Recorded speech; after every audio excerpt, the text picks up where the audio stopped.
Ladies and gentlemen, welcome to another episode of Passion to Profit Mondays. I got my man here again, and Terry is not the regular anyway. We brothers now anyway, so it's cool. It's good. The pandemic is still on, but guys are doing their own thing. Things are moving, but hopefully we come out of this. And on this episode, we're going to be talking about how to stay true to your passion. Don't let nobody kick you off your passion. It's your passion. It's your calling. So stick to it. Because if you think about it, if you're giving, if you have a dream, and you said, I have this dream, the dream is yours. You're the only one that can believe in that dream. If you put that dream to someone else, they might not even understand the dream. So why let people choose for you? Why do you want them to dictate how you want to live your life? So on this episode, Anne is here again, to dive on this. So Anne, welcome to the show once more, my brother. Thank you very much for having me, Kes. Gratitude and appreciation. I'm looking forward to this swift and hopefully insightful conversation to anyone that is listening. And please feel free to rewind and repeat on this because there should hopefully be a few takeaways. So yeah, thank you so much for the introduction. As you've kindly introduced and explained, we're going to be talking about the mindset as you always do. Invite me onto your show, Passion to Profit, which is fantastic. We've given some great hints, tips about how you can turn your passion to profit. But one thing that we feel the listeners should be getting as well is a mindset tweak on this one as well, because it's great to obviously focus on your passion, but you may actually doubt yourself. You may actually get external events that take you away from your passion, that take you away from your hobby.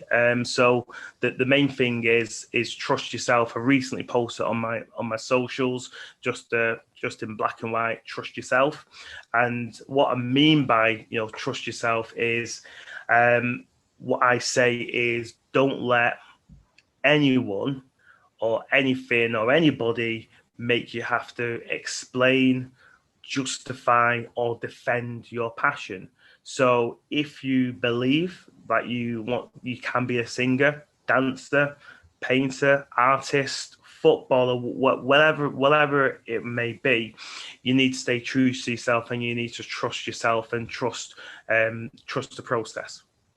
Yeah, absolutely right. And I think one thing again, apart from trusting the process, you also have to enjoy the journey as well. Because if you're on a journey and you're bored and you can easily just fall off the wagon, but you also have to enjoy that journey. Make sure that this lane I'm in, I love every bit of it. I'm enjoying the process. I'm loving the journey. I think if you look at it that way, have that mindset. I think it'll be easier for you. Indeed, yeah. And we were just talking off air on a previous episode that you had with I can't remember his name on Busy Bees. Yes, Dancho.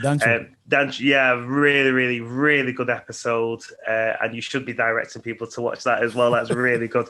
Not to try and take the focus off me, but on that he mentioned something like, don't quote me on it, but if you're not passionate about it, then you shouldn't do it, which is something that we've been continuously talking about in our multiple episodes. Whereas, if he wasn't passionate about his service and his product, then he wouldn't have done it and he wouldn't have stuck with it.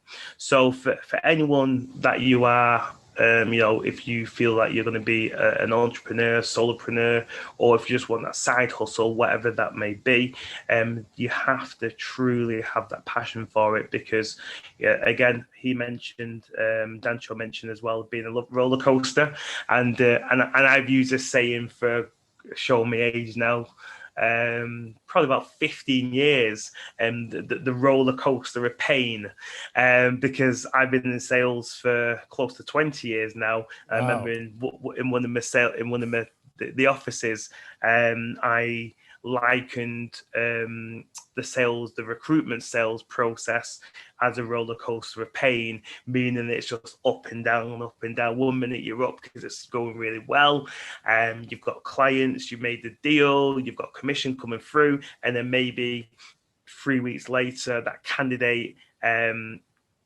in his notice, and then you've got to pay back your client because that candidate's left within the rebate period. And Dancho kind of mentioned that in business as well as an entrepreneur.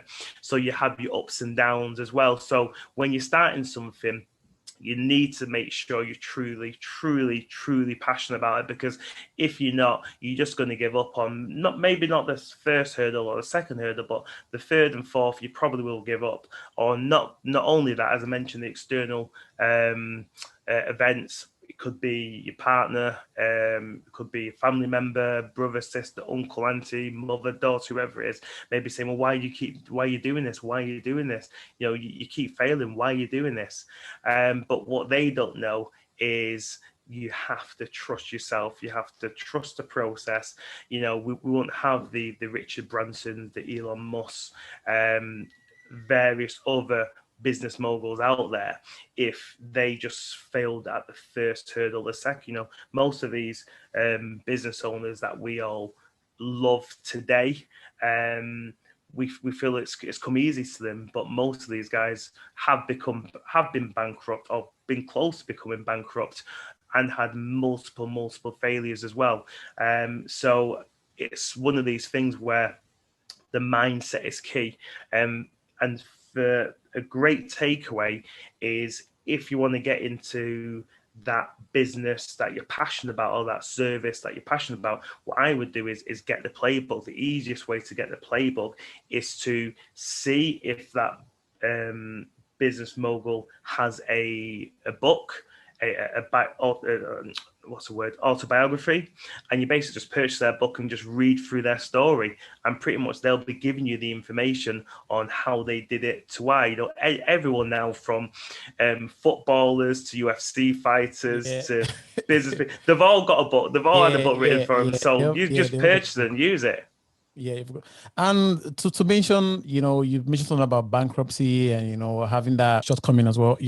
I think one of the things we should cover here again is, I know that a lot of people will be saying, "Oh, I've got a passion, but if I'm not making money with that passion, how am I going to stay true to that passion?" But we understand that sometimes things can be hard. You might have your own personal, issues or reasons or family, things coming up. But at the end of the day, I think that even though you're not making money with that passion, it is fair to say that there are other ways you can make income as well. I think make income on the side and still make sure that that passion is going on.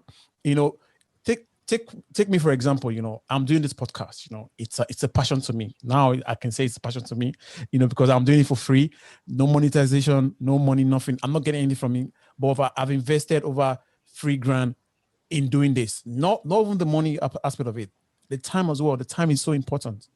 Indeed, putting all this time into it, but I'm not getting paid for it. But I'm still doing it anyway, because I know someday, it's definitely going to pay off. So what I would just say to this is just stick to it. Find other ways. 9 to 5. Other hustles to just put bread on the table. Put food on the table. Fill up the fridge, so to say. But just keep grinding and doing what you need to do. Yeah, indeed. Really strong words. And just to add on to that as well, to break that down, is what I've been saying about for a good couple of years now, but I've now been more vocal on social media posting it. What you're talking about here is the focus. So your focus is your hosting the podcast show. The action is you've taken it upon yourself to invest in the equipment, more importantly, said in time, because time is more than obviously than the money that you put into it, and then repetition. I see you all the time. You show up day in, day out, interviewing multiple guests. This editing's clean, the audio's clean, everything's clean. So all that stuff, people, I don't think enough people realize how much you actually put into this, how much you care about it. So hopefully when the following builds and the coming on to the next one, the momentum builds, that's when it truly pays off. So for anyone out there, when you're starting it, you need to have the focus, you need to take the action, and you need to do the repetition. And when I say repetition, I'm not just talking about 1 or 2 times. You know, take my man here, Kes, for example. He's showing up all the time, day in, day out, day in, day out, day in, day out. And the best way to think about it, if you want to visualize it, if you put a car on the top of a hill and you push that car and it starts to teeter a bit and you get in front of the car, you can easily stop it. That's where most people stop their passion. That's where most people stop their hobby to turn it into something. But where Kes is and where I am and what we will be and other people listening to this is literally you've pushed that car, it's gone down the hill, it's put up so much momentum, nothing stopping that. It's basically going to cause some damage if you try and stop it. So that's what I mean about momentum. You know, we just need to keep doing, you know, have that action, have that repetition with that focus, and then the momentum is there. So anyone listening, that is the key formula to triumph, and that's what I've been talking about. Yeah, absolutely, and man, spot on it. But another thing to add to that again, you know, consistency is key as well. You know, I think Danjo mentioned this as well on his podcast, on his interview. You know, consistency is key. You just have to just keep going. Like you said, momentum, just keep going, pushing. You know, someday you're definitely going to get there. You know, and it's been a great one with you, man. This evening has been a good one. I enjoy every bit of it. You know, but any last word for someone out there that is still doubting his or her passion and say, should I drop this passion or should I carry on this passion? Any last words for that? Last words is if you want to stop doing it, stop doing it. It's as simple as that. You can change your mind anytime. You know, 2 weeks later or 2 months later, you may think, do you know what, I might pick it up again. But it really needs to be something that you enjoy. If you don't enjoy it, don't do it. Yeah, and nice one, man. Grateful for the time, and man, gratitude. Anyways, guys, want to get in touch with you, and where's the place again? Drop your socials. I hang out on some different socials, so you can find me on YouTube, you can find me on Twitter, you can find me on Instagram, you can find me on LinkedIn, you can find me on, what's the other one? I don't know. I'm in so much different social media platforms. The easiest way is what I always say is whatever you hang out. If you're more on YouTube or Instagram or Facebook or LinkedIn, just type my name. It's Alan Terry, or type my company name, which is Freetown Mindset. You're sure to find me on there. Send me a quick hello, follow message, and I'll do what I can to help give my bit of experience. As I said, I've got 20 years in sales. I've got 15 years in international recruitment. I'm a social media professional, and I'm having fun along the way.